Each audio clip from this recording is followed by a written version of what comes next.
मम्मा, आप आज मुझे परेशान लग रही हैं। हाँ बेटी, घर में केवल एक दिन का ही राशन बचा है। मुझे चिंता है कि हम कल क्या खाएंगे। मम्मा, आप खुद ही तो कहती हैं कि मुश्किल समय में परेशान होने की बजाय मुश्किल समय का मुकाबला करते हैं। हाँ मेरी बेटी, आपने ठीक कहा। फिर मम्मा चिड़िया जो चावल घर में थे वो भगोती है और उन्हें पकाकर एक प्लेट में डालती है। मम्मा, ये चावल खाने से हम दोनों का पेट तो नहीं भरेगा। आप ये चावल खा लें, मैं कल खा लूंगी। गुड़िया बेटी, मैंने तो चावल पकाने से पहले ही 2 दाने खा लिए थे। ये चावल आप खा लें। वो दोनों माँ बेटी एक दूसरे से ऐसे कह रही थीं कि उनके घर के दरवाजे पर दस्तक होती है। मम्मा, आप ये चावल खाएं, मैं देखती हूँ बाहर कौन है। फिर गुड़िया दरवाजा खोलती है। दरवाजे पर एक साधु पक्षी खड़ा था। बेटी, मैं 2 दिन से भूखा हूँ, मुझे खाना दो। थोड़ा सोचने के बाद गुड़िया उस साधु पक्षी से कहती है, आप अंदर आ जाएं, हमने चावल बनाए हैं, आप चावल खा लें। फिर गुड़िया उस पक्षी को घर के अंदर ले जाती है। आप कौन है? मम्मा, इन्हें भूख लगी है, ये चावल इनके लिए काफी होंगे, हमने तो पेट भर खाना खा लिया है। मगर गुड़िया बेटी, मम्मा हमेशा दूसरों की मदद करें। अंकल, आप अपनी ये गठरी यहाँ रखें और ये चावल खा लें। फिर वो साधु पक्षी अपनी गठरी वहाँ रखता है और चावल खाने लगता है। वो पेट भर चावल खा लेता है। आपका बहुत बहुत धन्यवाद बेटी, आपने मेरी भूख मिटाई। ऊपर वाला आपकी भूख मिटाएगा। अब मैं चलता हूँ। ऐसा कहते हुए वो साधु पक्षी वहाँ से चला जाता है। गुड़िया बेटी, आपको भूख लगी होगी।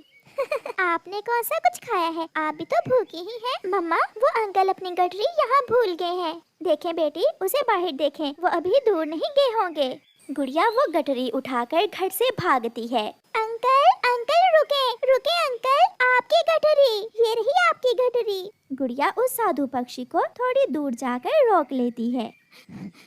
आपकी गठरी हमारे घर भूल गई थी अंकल।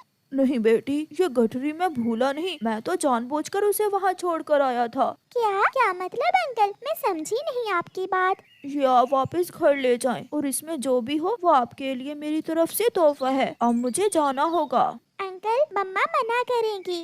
बड़ों के आगे जिद नहीं करते बेटी, आप बहुत बुद्धिमान हैं। जाओ, जीती रहो बेटी। फिर मजबूर होकर गुड़िया वो गठरी अपने घर ले जाती है। मम्मा, उन्होंने ये गठरी लेने से मना कर दिया। मैंने बहुत जिद की ये गठरी उन्हें देने की, मगर वो बोले कि इसमें मेरे लिए गिफ्ट है। शायद होगा कुछ। आप सो जाओ बेटी, मुझे नींद आ रही है। कल देखेंगे घर के लिए राशन कैसे लाना है। फिर गुड़िया की मम्मा सो जाती है, मगर गुड़िया उस गठरी को देखे जा रही थी। फिर गुड़िया आहिस्ता से वो गठरी खोलती है। उसकी तो चीख ही निकल जाती है। मम्मा, मम्मा, इसमें तो बड़ा खजाना है। मम्मा, ये कैसे हो सकता है? गुड़िया की मम्मा भी उठ जाती है। जिस पक्षी के पास खाना नहीं था वो इतनी सारी धन दौलत हमें कैसे दे सकता है बेटी?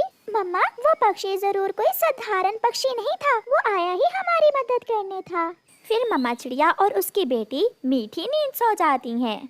दूसरे दिन गुड़िया और उसकी मम्मा बाजार जाती हैं। वो अपने लिए वहाँ से महीने भर का राशन लेती हैं। गुड़िया अपने लिए गरम टोपी और मफलर लेती है। कबूतर भैया, अगर आपके आसपास कोई गरीब पक्षी हो तो उसे मेरे पास भेज देना, मैं उसकी मदद करूँगी। चिड़िया, मगर आपके पास इतना पैसा कहाँ से आया? ये सब ऊपर वाले की देन है। कबूतर के पड़ोस में गोरी कौवी रहती थी। वो हर रोज की तरह कबूतर को रास्ते में रोक लेती है। कबूतर, प्लीज आज एक रोटी मुझे दे दो, मैं बहुत भूखी हूँ। चिड़िया के पास जाओ, चिड़िया के पास, वो सब गरीबों की मदद कर रही है। चिड़िया, मगर वो तो खुद बहुत गरीब है। कोई चमत्कार हुआ है उसके साथ, अब वो गरीब नहीं बल्कि गरीबों की मदद करती है। तुम जाओ और उससे रोटी ले लो।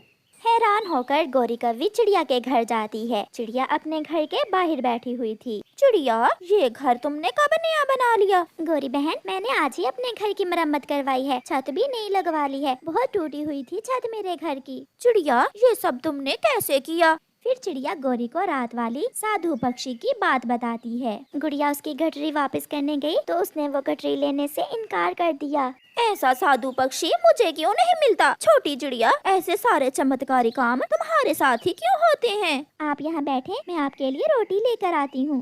मुझे नहीं लेनी तुमसे रोटी, मैं तो उस साधु पक्षी को ही ढूंढूंगी अब। गोरी वहाँ से भाग जाती है। गोरी इधर जाती है, गोरी उधर जाती है। वो सारे जंगल में उस साधु पक्षी की खोज करती है। वो उड़ती उड़ती पहाड़ों की तरफ निकल जाती है। एक सूखे हुए पेड़ के पास गोरी कव्वी को वो साधु पक्षी बैठा हुआ दिखाई देता है। गोरी तुरंत वहाँ जाती है। साधु पक्षी जी, मैं आपको कब से ढूंढ रही हूँ। क्या आपको भूख लगी है? क्या मैं आपको खाने के लिए कुछ ला कर दूँ? नहीं, मुझे इस समय भूख नहीं है। तो फिर बिना खाए ही वो चिड़िया वाली एक गठरी मुझे भी दे दो। तुम ऐसा करो, ये लड्डू पीपल के पेड़ पर बैठी हुई बूढ़ी फाख्ता को देकर आओ, फिर मैं तुम्हें भी वो गठरी दे दूंगा। मैं अभी गई और अभी आई। गोरी कव्वी साधु पक्षी से वो लड्डू लेकर पीपल के बड़े पेड़ की तरफ उड़ती है। जाते हुए गोरी कव्वी एक पेड़ पर रुक जाती है। वो बूढ़ी फाख्ता इतने लड्डू खाकर क्या करेगी और साधु पक्षी को क्या मालूम कि मैंने रास्ते में अपना पेट भरा है। ऐसा सोचते हुए गोरी कव्वी उन लड्डुओं में से 2-3 लड्डू खा लेती है और फिर से उड़ती है। बूढ़ी फाख्ता, लो ये लड्डू साधु पक्षी ने आपके लिए भेजे हैं। अच्छा किया जो आप आ गई, मैं बहुत भूखी थी। गोरी वापस जाती है। साधु पक्षी जी, अब जल्दी से मुझे वो चिड़िया वाली गठरी दे दें, मैं बहुत थक गई हूँ। तो ये बात है, लो जैसे काम वैसे दाम। ऐसा कहते हुए साधु बाबा गोरी कव्वी को एक गठरी दे देता है। गोरी वो गठरी लेकर खुशी खुशी वहाँ से चली जाती है। थोड़ी दूर जाकर गोरी कव्वी वो गठरी खोलकर देखती है। मर गई, हाय मर गई। साधु बाबा, ये तुमने मेरे साथ क्या किया? चिड़िया को दिया खजाना और मुझे दी सजा। वो साधु पक्षी अचानक वहाँ आता है। जैसे काम वैसे दाम। मैं लालची, झूठे और बुरे पक्षियों की मदद नहीं करता। चिड़िया एक अच्छी पक्षी है और उसकी बेटी बहुत बुद्धिमान और दयालु है। तुम बुरी हो और लालची, इसलिए तुम्हें सजा मिली है। गोरी बैठी रोती रहती है। प्यारे दोस्तों, इस कहानी को लाइक करना बिल्कुल मत भूलना। आपका धन्यवाद।